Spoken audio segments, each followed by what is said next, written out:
Bonjour les enfants, on se retrouve aujourd'hui pour continuer notre leçon de géographie sur le village de Qaanaaq situé au nord-ouest du Groenland. On s'était demandé si la vie dans ce village du Groenland était aussi dynamique, attractive que la vidéo touristique pouvait nous le montrer. Donc on avait étudié trois thèmes, on avait vu que c'était un territoire où on vivait sous des contraintes naturelles, que la population s'adaptait à ces contraintes, et qu'il fallait accepter pour vivre à Qaanaaq de vivre avec un confort matériel beaucoup moins, avec une vie avec beaucoup moins de confort matériel. Et puis il nous reste encore deux thèmes à évoquer qu'on va évoquer là aujourd'hui. Alors, donc vous allez avoir besoin de votre cahier, de votre crayon, votre trousse, vos crayons de couleur forcément et de votre règle pour pouvoir noter la leçon et puis d'une feuille de brouillon pour essayer de répondre aux différentes questions que je vais vous poser. Donc on va commencer par observer trois photographies. Donc cette première photographie qui montre, on l'avait déjà vu, des pêcheurs de Qaanaaq sur la banquise en train de découper un morse ou un phoque, je ne sais pas. C'est un des moyens, l'activité de la pêche et de la chasse traditionnelle est un moyen pour les habitants de Qaanaaq d'obtenir de la viande fraîche. D'obtenir de la viande qui n'est pas importée, qui n'est pas transportée par bateau ou par avion, d'obtenir de la viande locale.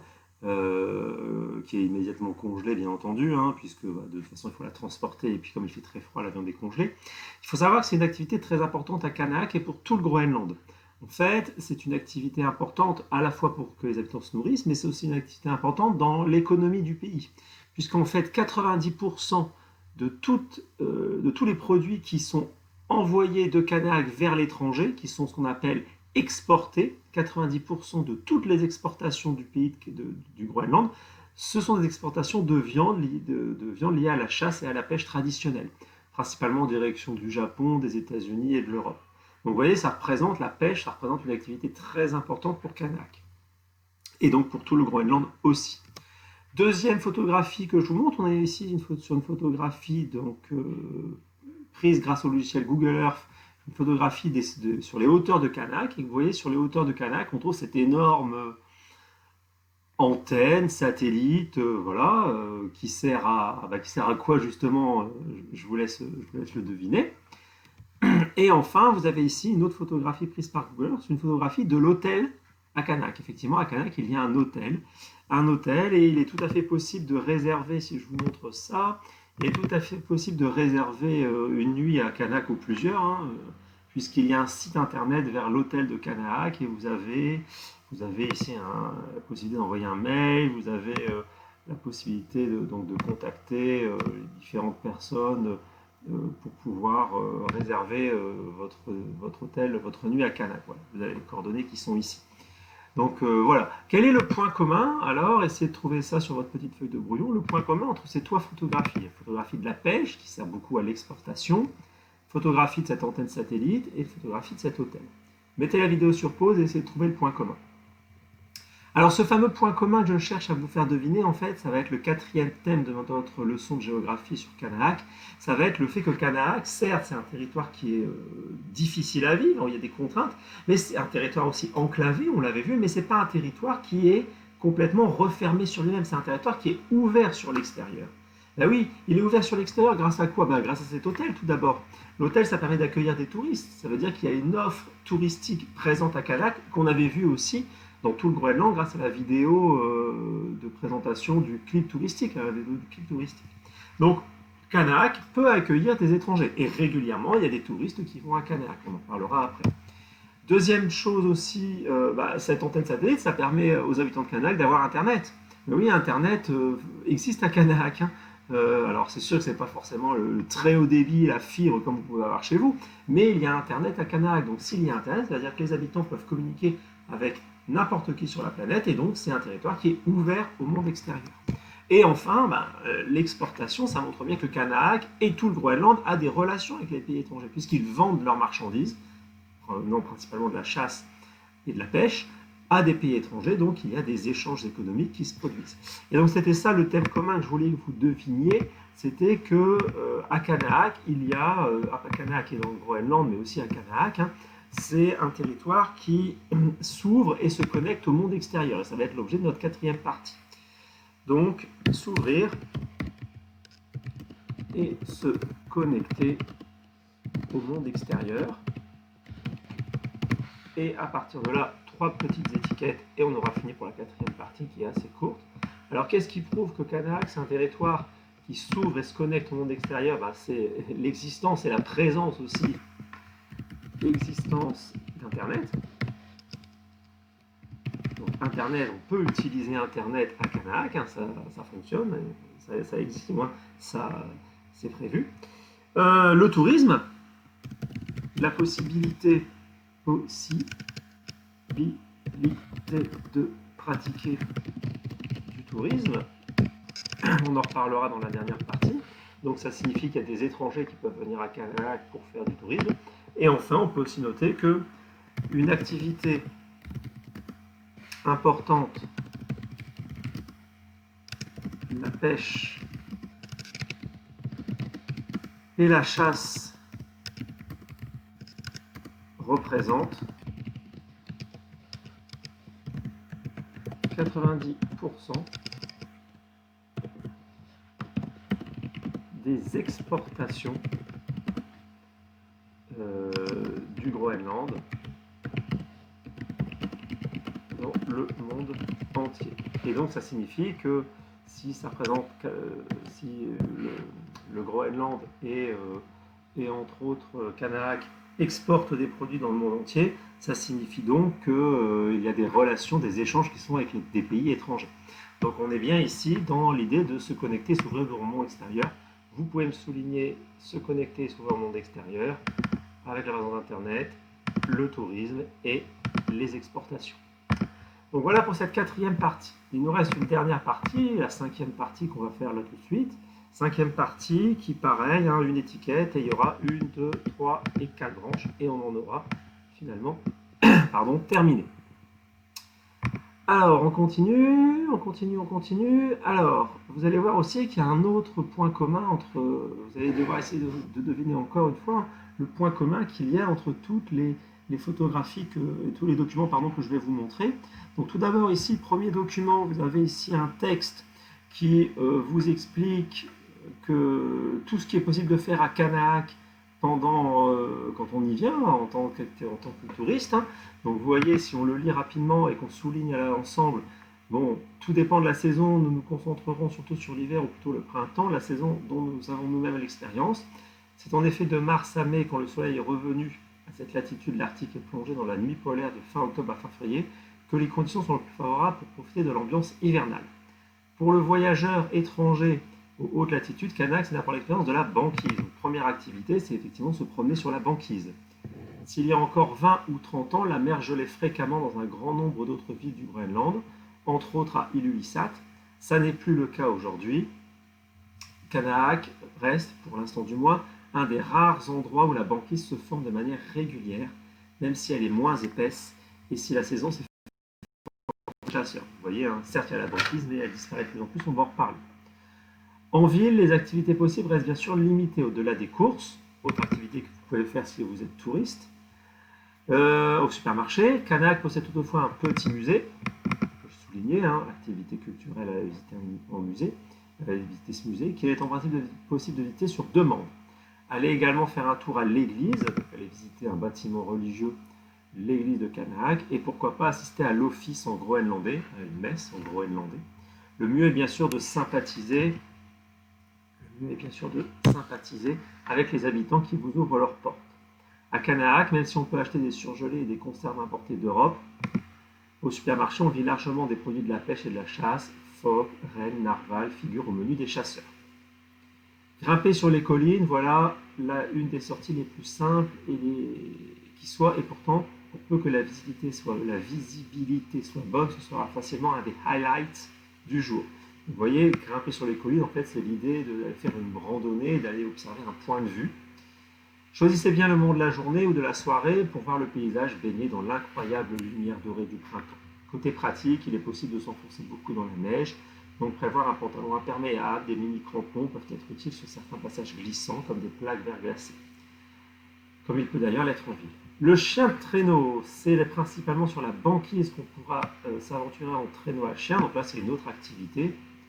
L'hôtel peut arranger des excursions en traîneau avec des locaux dont la durée peut aller de 2 heures à plusieurs jours. En bref, on peut aussi bien faire une brève excursion à visée purement récréative qu'accompagner les chasseurs dans leurs déplacements, ainsi découvrir un mode de vie traditionnel aujourd'hui menacé à la fois par les changements sociaux des dernières décennies et par le changement climatique. Vous voyez, le chien de traîneau, ça permet d'aller faire des sortes de randonnées, si on veut, des promenades de quelques heures à des randonnées de plusieurs jours pour observer le mode de vie des chasseurs et potentiellement chasser aussi. En restant très près de Canaac, on peut aller observer la pêche au trou, donc encore une activité d'observation de la pêche et chasse, ou même s'y essayer. Il est possible de faire un aller-retour dans l'après-midi pour aller voir les Inuitsat, littéralement comme des hommes, des formations rocheuses aux formes vaguement humaines et particulièrement pittoresques. Donc vous voyez aussi d'aller observer ces formes rocheuses très particulières. Donc en fait, vous voyez qu'il existe quand même un grand nombre d'activités possibles à Canaac.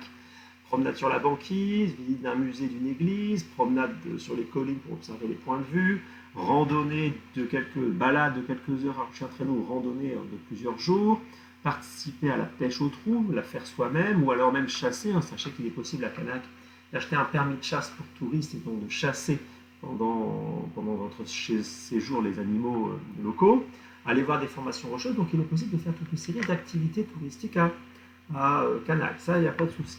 Donc, premier document que je voulais vous expliquer. Deuxième document, une vague de chaleur au Groenland. Pendant qu'une vague de froid tombait sur la France et la Scandinavie, donc ça date de décembre 2019, la température du Groenland était cette semaine de plus de 40 degrés au-dessus de la normale. Dans cette période de l'année où l'hiver s'est déjà tellement bien installé que des températures de moins 20 degrés Celsius constituent la norme, le thermomètre a plutôt grimpé au-dessus du point de congélation en plusieurs endroits de la côte ouest, atteignant les 5 degrés dans l'extrême nord-ouest de l'île glacée, à l'aéroport de Canaac. C'est la conséquence d'une vague inhabituelle d'air chaud qui, venue de l'Atlantique, frappe aussi une partie des îles du Grand Nord canadien. Et c'est un phénomène qui affecte aussi les eaux environnantes. Les températures de l'océan Arctique dans la région allant du sud du Groenland jusqu'au Labrador étaient également à la fin novembre de plusieurs degrés au-dessus de la normale. Ce n'avait pas une bonne nouvelle pour les glaces du Groenland, dont une nouvelle carte parue le mois dernier tendait à montrer qu'elles étaient à risque de fondre encore plus vite que prévu du bas vers le haut. La chaleur accrue de l'océan, surtout à l'ouest, réchauffe le littoral, incluant la partie inférieure de la calotte glaciaire, accélérant la glissade de celle-ci vers l'océan. L'an dernier, à la même période, et à nouveau en décembre, des températures au-dessus du point de congélation, donc au-dessus de 0 degré, avaient également été observées dans l'Arctique, jusqu'au pôle Nord, entraînant les inévitables blagues sur l'atelier flottant du Père Noël. Bon bref, donc ce texte, en fait, c'est pour vous faire comprendre que l'année dernière, en décembre 2018, 2017, excusez-moi, en décembre 2017, il y a eu une vague inhabituelle de chaleur dans le Groenland, à Canaac, donc en fait, il a fait beaucoup plus chaud que d'habitude. Donc en fait, ça pose le problème que vous avez déjà entendu parler, c'est le problème du dérèglement climatique qui se traduit dans certains endroits par un réchauffement climatique. Et donc l'une des conséquences du réchauffement climatique pour Canaac, c'est la baisse du niveau d'épaisseur de la banquise. La banquise fond plus vite, ou les icebergs fondent plus vite, la glace fond plus vite. Et donc si tout cela fond, vous vous doutez bien que ça va se retrouver dans l'eau, et donc ça va entraîner forcément une augmentation du niveau de la mer. Voilà, deuxième document que je voulais évoquer avec vous. Troisième document, alors une photographie un peu particulière quand vous êtes à Canaac. Vous êtes juste en face de l'hôtel de Canaac, et vous voyez un tuyau qui sort ici. Donc voilà, c'est un peu particulier. Essayez de vous demander à quoi peut servir ce tuyau. Et enfin, dernière photographie que je vous montre, on est ici tout proche de l'aéroport. L'aéroport est à quelques kilomètres de la ville de Canaac. Et proche de cet aéroport, vous pouvez voir ceci en fait. Non pas le chien qui est mort, ce qui m'intéresse, c'est surtout la décharge tout autour, les tas de déchets qui sont déposés tout proche de Canaac. Donc vous avez 4 documents. Vous avez cette photographie, celle-ci, avec ce tuyau en construction de l'hôtel, le texte que je vous ai lu sur le réchauffement climatique, le voici, et le texte que je vous ai lu sur toutes les activités touristiques. Donc essayez de trouver en fait quel est le point commun entre tous ces documents. Qu'est-ce que je veux vous faire comprendre entre tous ces documents? D'accord? Mettez la vidéo sur pause et on se retrouve tout de suite après. Alors peut-être que c'était un peu compliqué de vous faire trouver ça, je ne sais pas quelles idées vous avez pu avoir, mais en fait vous avez 4 documents. Si on les reprend dans l'ordre, vous avez un document qui vous montre les activités touristiques qui sont possibles de faire à Canaac. Bon bah très bien, Canaac, on a utilisé les collines, on a utilisé la banquise pour pouvoir accueillir des touristes et forcément proposer des activités touristiques. En même temps, et déjà dans ce document c'était dit, hein, en même temps, le fait qu'on utilise la banquise, ça pose un problème, puisque celle-ci fond, cette banquise. Vous l'avez vu avec le document suivant, c'est-à-dire l'augmentation des températures à Canac. Donc si la banquise fond de plus en plus, et qu'elle est beaucoup moins, que la durée de présence de la banquise est beaucoup plus courte, ben forcément les balades sur la banquise peuvent durer moins longtemps. Et donc ça peut avoir des conséquences sur le tourisme. Ben oui, si la banquise est moins présente ou plus fragile, ben on peut peut-être plus faire des balades en traîneau, ou on peut peut-être plus montrer la banquise aux gens, donc ça va peut-être pas favoriser le tourisme à cause du réchauffement climatique. De la même manière, vous avez une photographie qui vous montre l'hôtel de Canac. L'hôtel de Canac, et juste en face sur l'hôtel, vous avez cette vision de ce tuyau qui sort. Alors, moi, j'ai aucune idée, je ne sais pas, je ne suis jamais allé, je ne sais pas si c'est un tuyau d'évacuation des égouts, c'est un tuyau d'évacuation de produits divers et variés, j'en sais rien, mais en tout cas, vous êtes bien d'accord que juste en face de l'hôtel, ça ne fait pas quelque chose de très joli, de très propre, de très touristique, entre guillemets. Hein. Donc, ça ne va pas inciter le tourisme à se développer, du moins, ça ne va peut-être pas donner une bonne image. De la même manière que cette décharge. Vous voyez bien que la décharge ne va pas non plus favoriser l'activité touristique si on réfléchit un instant. Et en fait, l'absence de ce tuyau qui est là à ciel ouvert et cette décharge elle-même qui est à ciel ouvert, en fait, ça traduit le manque d'investissement à Canac, le manque d'argent à Canac pour pouvoir développer une activité touristique extrêmement attrayante et attirer de plus en plus de touristes. Mais en même temps, attirer de plus en plus de touristes, ça va participer au réchauffement climatique. Vous savez bien que pour se rendre à Canac, il faut utiliser l'avion, donc polluer, donc faire participer au réchauffement climatique, qui entraîne lui-même la fonte de la banquise et donc la perte d'un des attraits, d'un des atouts touristiques de Canac. Donc en fait, l'idée c'était de montrer que, et ce sera l'objet de notre 5e partie, c'est qu'à Canac, effectivement, il y a beaucoup d'atouts qui sont présents, qui sont d'atouts surtout naturels, mais ces atouts, ils sont à la fois fragiles. Donc vivre à Canac, c'est aussi transformer un espace fragile en atout qui est finalement des atouts relatifs, puisque, comme je vous l'ai expliqué, certes, il y a des atouts qui sont indéniables pour Canac, pour le territoire de Canac et pour le Groenland, mais en même temps, c'est un espace qui est très fragile et qui s'use, alors le terme est mal choisi, hein, mais qui s'abîme en fait, et qui peut justement faire que si on abîme l'espace, il n'y a plus d'atouts. Et donc s'il n'y a plus d'atouts, l'activité touristique risque de baisser. Donc effectivement, on peut noter, donc première branche, qu'il y a un développement du tourisme à Canac. Tourisme qui est d'autant plus important parce que ça va être une source de revenus pour les habitants de Canac. Par exemple, ces chasseurs qui organisent des excursions sur la banquise, bien entendu, ils sont rémunérés. Donc c'est une source de revenus très importante pour les habitants de Canac. Donc il y a un développement du tourisme à Canac, autour de la chasse, des animaux aussi. Il y a des safaris qui sont organisés pour aller découvrir les différents animaux de l'Arctique. Autour de la chasse, des animaux, des excursions sur la banquise, etc. Donc vous pouvez noter, souligner en rouge, développement du tourisme. Donc vous voyez, on transforme un espace fragile en atout. On y fait du tourisme pour pouvoir avoir des revenus pour les gens, pour que les gens les habitants de Canac puissent vivre correctement. En même temps, il y a une pollution qui augmente, oui, puisqu'il y a des touristes, donc il y a une pollution qui augmente forcément. Pollution croissante par manque d'infrastructures, c'est-à-dire par manque de moyens pour pouvoir construire tout ce qu'il faut pour retraiter les déchets, par manque d'infrastructures. Alors, c'est par aussi la présence de touristes, mais bon, ils ne sont pas non plus très nombreux, mais ça y participe. Par manque d'infrastructures, avec des décharges sauvages, des rejets d'eau usée dans la nature. Et forcément, ça va jouer sur le paysage de Canac et sur l'attrait touristique de ce village. Donc, pollution croissante par manque d'infrastructure, vous pouvez me le souligner. Enfin, augmentation, on l'avait vu, fonte des glaces en raison du dérèglement climatique.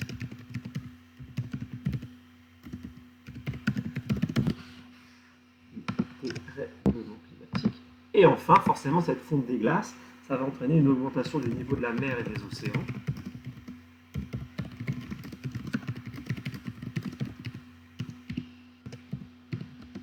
Et une modification de la faune et de la flore. C'est-à-dire la faune, hein, les animaux, et la flore, la végétation. Ben oui, hein, si on a Canac, on met en avant le fait qu'on peut découvrir des animaux, mais qu'en raison de la fonte des glaces et en raison du dérèglement climatique, Canac, précisément du réchauffement climatique, il n'y a plus de moyens pour les animaux de se nourrir, les animaux vont partir ou vont mourir. Et donc ce sera encore un atout de Canac qui a été mis en avant pour faire venir du tourisme et donc faire rentrer de l'argent à Canac, qui risque de disparaître à la fois parce que le monde, en fait, à cause de ces différentes activités économiques, le monde se dérègle, le climat du monde se dérègle, et à Canac, ça se traduit par un réchauffement renforcé par le développement du tourisme, hein, puisqu'on fait venir des personnes à Canac, mais ça risque de se retourner en fait contre les habitants de Canac ou contre les habitants du Groenland, parce qu'ils sont en train d'abîmer ce pourquoi les gens vont faire du tourisme dans le Groenland et à Canac. Si jamais il n'y a plus ces banquises, ces animaux, cette faune, cette flore, il n'y aura plus forcément d'intérêt particulier d'aller à Canac et ça risque de faire baisser le tourisme alors que c'est un moyen d'attirer, de faire connaître le Groenland, de le faire visiter et puis de ramener de l'argent pour les habitants du Groenland et les habitants de Canac entre autres. J'ai oublié de vous dire, de souligner l'augmentation du niveau de la mer et des océans et modification de la faune et de la flore. Donc voilà, vous voyez, hein, l'idée c'est que certes Canac c'est un espace qui est fragile, on utilise cet espace pour en faire un atout et donc amener de l'argent, développer la ville de Canac, enrichir la ville de Canac et tout le Groenland de manière générale, mais en même temps c'est extrêmement fragile tout ça parce que si jamais on le fait trop, on fait disparaître petit à petit ce pourquoi les gens veulent venir. Donc voilà, j'espère que tout ça c'est bien compris. Donc vous avez les 2 dernières parties à me noter, à me colorier et à souligner. Et puis vous m'envoyez tout ça par la messagerie de l'ET comme d'habitude, en me prenant une photographie. Allez, travaillez bien, bon courage. À bientôt, au revoir.